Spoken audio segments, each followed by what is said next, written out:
lecture today is courtship in contemporary India. And before I go on to discuss or go on to this issue, I would like you to think about the idea of courtship. And very briefly and very quickly, if somebody wants to share, what do you understand by courtship?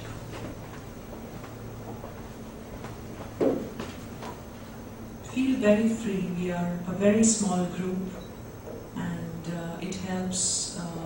Feel free to express your views. Okay, has everybody heard about courtship? Yes. Would you like to say something?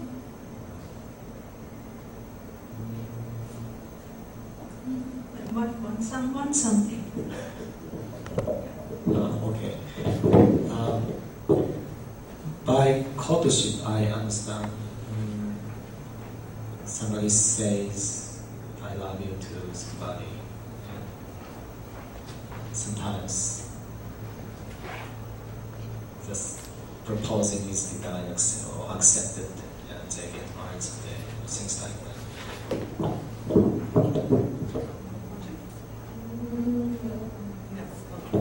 Nobody's forcing anyone.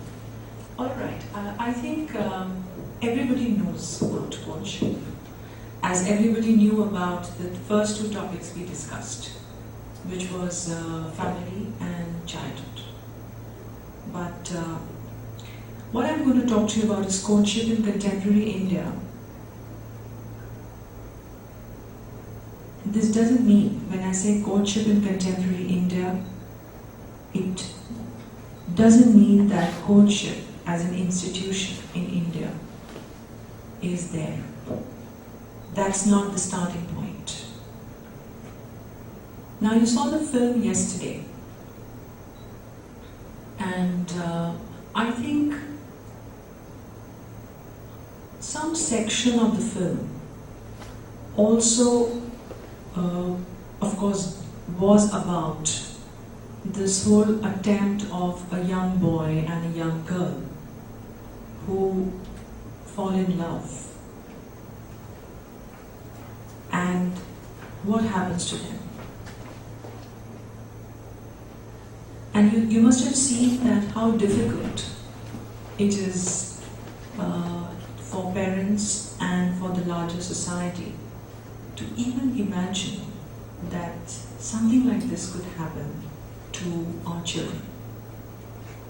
It's taken as going against parents' wishes. So I think that film does give you some insight into courtship.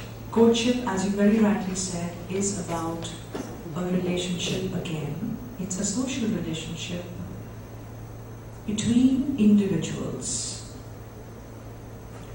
who are trying to explore each other, know each other better, before they plan to maybe get married.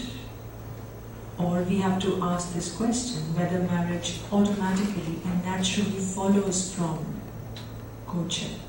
That is an open-ended question.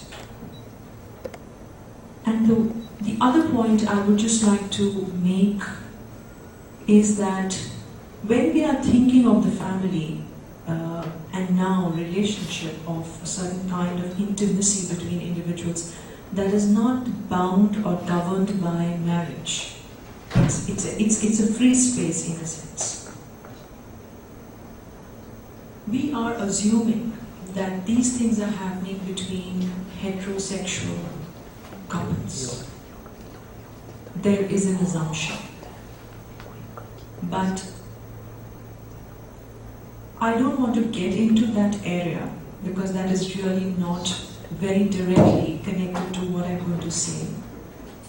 But we must have that little space in mind, and secondly, that space in theory, that space conceptually, in which there is the possibility of exploring different ways in which people relate to each other, in which different types of people, not necessarily the heterosexual couples, want to know each other.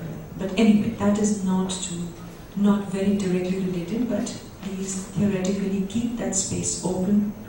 And I'm saying this in regard to contemporary India because the past 2 days, if anybody's been following the news, I have been following the news. The news, since the past week, the news has been about the gay pride, in the sense in metropolitan cities like Delhi, like Mumbai, like Bangalore.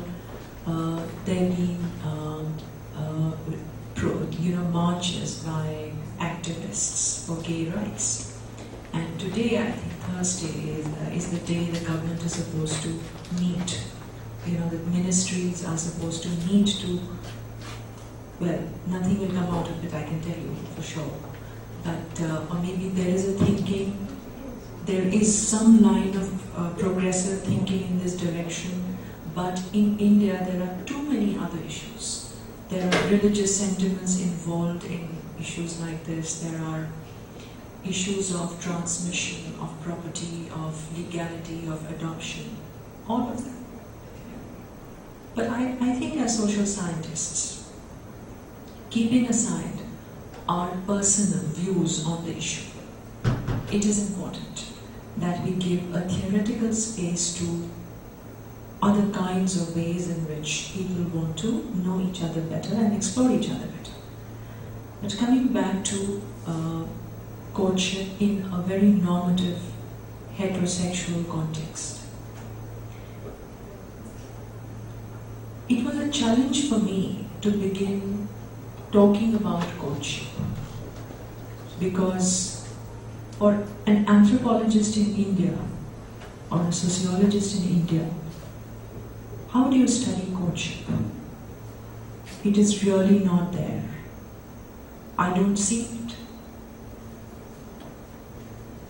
It was very challenging because you see, in like my nearly a month's experience in Japan now shows me, or tells me, that there are many places I see girls and boys hang out with each other.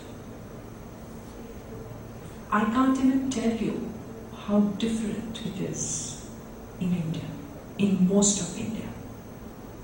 But for university campuses and restaurants and some places.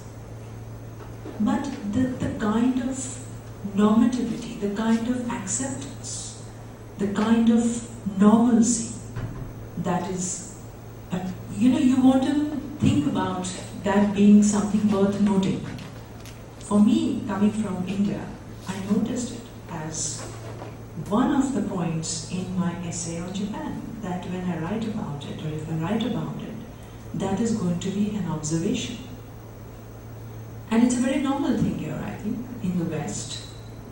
Or maybe, correct me if I'm wrong, you should challenge me if I'm saying the incorrect thing, but this is my impression, that there are many places in the public sphere in which girls and boys are seen together. There are numerous opportunities, numerous contexts for them to intermingle.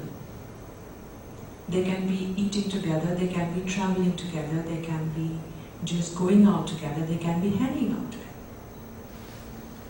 So the point I'm making is communicating to you the challenge I face in trying to understand courtship. If such idea is there in the Western social science literature, and then if we are saying that India is globalizing, then we should see this pattern emerging in India, or I should see it somewhere. In public, it is not so marked as in the West and in maybe some other places in CETA. So this challenge I've tried to circumvent by asking myself the question that if I don't see courtship, that certainly it must be let me find its association. And courtship is associated with youth, young people. So I started following the young people. I thought, if instead of looking for courtship, let me look at young people. So in this slide, I'm just reiterating the point I made in a moment ago, that my approach to courtship, which is a form of intimacy, inadvertently and quite unexpectedly took me to youth, took me to a stage in the developmental cycle of human beings. I don't know whether this is the best way to do it, but it was very frustrating to not know how to do it. So youth becomes a category for me in approaching courtship. Now, as you know, the format of our lectures is something like this. Having identified our research question, which I have done, that we'll be looking at courtship, and having specified our approach, you know that the next thing we do is we look at some theoretical statements, some conceptual statements on the subject. So that, and then we follow it up by providing data. So in all the 3 lectures we have done this, if you remember. And I've said the reason why we do it is that it is important that we link our study in the present to what other people have done in the past. Knowledge is a process which must be built on the basis of what others have already given us. I said this in the last lecture also, and I will repeat it even in the next one, because it is very important to acknowledge that there is a legacy, that there is a genealogy of knowledge, and to which we must link ourselves. And I think this is also a way in which social science scholarship is different from journalism. All these topics we've been studying, journalists also write about these things. They are written in popular discourse. So what is our distinctiveness? How are we different? So we are different because we just don't report the here and now. We just don't report society as episodes and events which flash in news and tomorrow they die out. Is it so that the life of a news item, how short-lived it is? It just dies out tomorrow, unless it is sensational. Then it will have a life, let's say, till the time when the hype can be built up. Then once you feel the hype is not going to be there, it dies out as a news item. So, this is our distinctiveness that we carry forward all. So as you and I write today, we are a part of a chain of all the other scholars who have contributed in that particular subject area. So we will look at as a first step, which we are following in all our lectures, youth in social sciences. And if you a perusal of literature, or if you read the literature on youth in social sciences, you find that it is a socio-historic construct, by which we mean that the category of youth may not have always been there, may not have always been there as a way to think about societies. It has emerged in historic context. It has emerged historically in the context of societies. That is the first point which I noted when I was reading the literature on youth. The second point is that, following from the first one, that the attributes of youth then become context specific.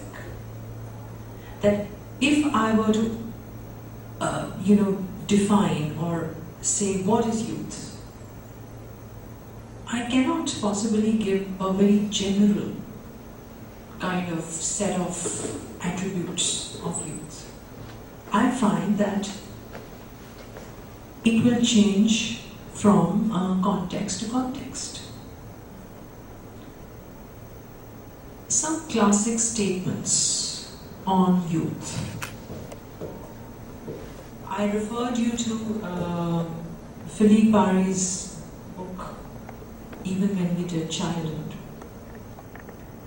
And the reason why it is there in youth also because of the historic fact that there was no demarcation, in a sense, a very clear demarcation between where childhood ended and where youth began. So you could read this book for, you don't know whether it's childhood or whether it's youth. Nevertheless, I have used this, I have cited it as the first classic statement because it establishes the necessity of a historical view. Philippe Barry is being an historian. And I've told you his field was history of art. He's an art historian. And the text he was reading was art, paintings and artwork. And it is on that basis that he suggests he makes some of these points. And let's very quickly go over those. He argues that this whole idea of age, how old are you?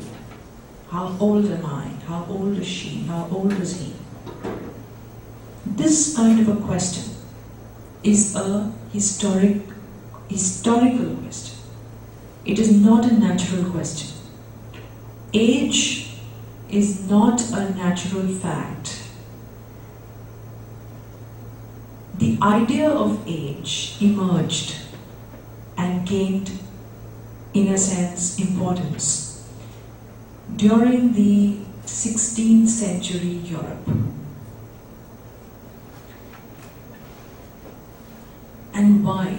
And how, what do you think? Now I'm going to ask you. Oh well, the answer is right there, so. But when all are we required to put our age? When are we asked our age? Who asks us our age? When does age become important?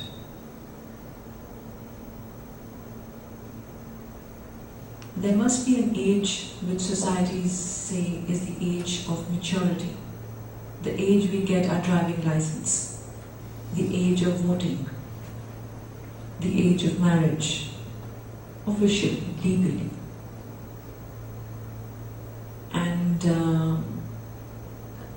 any other place where age becomes important? Well, we have it there. It is this. You can't, thankfully, send a 6-month-old to school now, as of now. Age becomes important. So the point is that it is with modernity that the idea of age becomes important.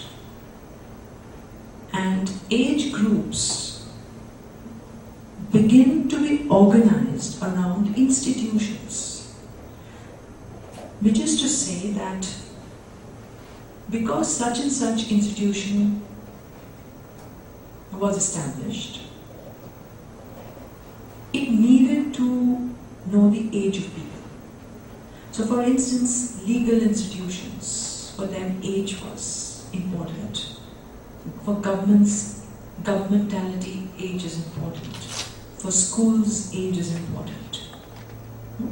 So the point is, you can think of many others. In fact, just take these lectures as points to think from. Age groups organized around institutions. In India, for instance, there was this huge debate about what should be the age, the starting age of schooling for a child. Should it be 3 years? Should it be 4 years? So when the school said it is 4 years, but anyway, parents started sending children to school when they were 3 years. They started sending them to play schools. So the idea of the play school is still not within the ambit of, the legal, in a sense, the legal age. It's a midway between an age which is not for schooling and for schooling, because it's a preparatory age. And they call it the play school. So nobody can accuse you of saying that you're sending children to study. They say you're sending children to play. Or it's like a day boarding where parents can deposit their children and feel very reassured about their safety. So, age, so we've looked at this point. And I'll come to this one before I go to this one. Educational system, according to Philippe Aries, has played a very important role in popularizing the idea of age, in officializing the idea of age. Imagine now for a moment that there was no school, no education system. We may not actually have needed age. If the child was learning by just imitating the parents, we don't need age. If the child was supposed to learn just by working with somebody, or just by, okay, I'm sending my child to the grandparents, they will teach the child how to do this and that. We don't need age for that. But because there is an institutional, the educational institution, the idea of knowledge, the idea that you've got to be educated, age becomes important. So this is a very important point made by Aries. Then he also notes that in the 18th century Europe, the adolescent, the idea of the adolescent becomes important. It emerges. It was not there. And I think if you're interested, you must read this book. Read it like a bedtime storybook. It is there in Japanese translation. It's very descriptive, rich descriptions. And it's like a story actually. It's his story, HIS-STORY. So it is a story at the end of the day. But it is an HI as his story and her story also. So if we were to just correct that. So adolescence, he says, emerged between childhood and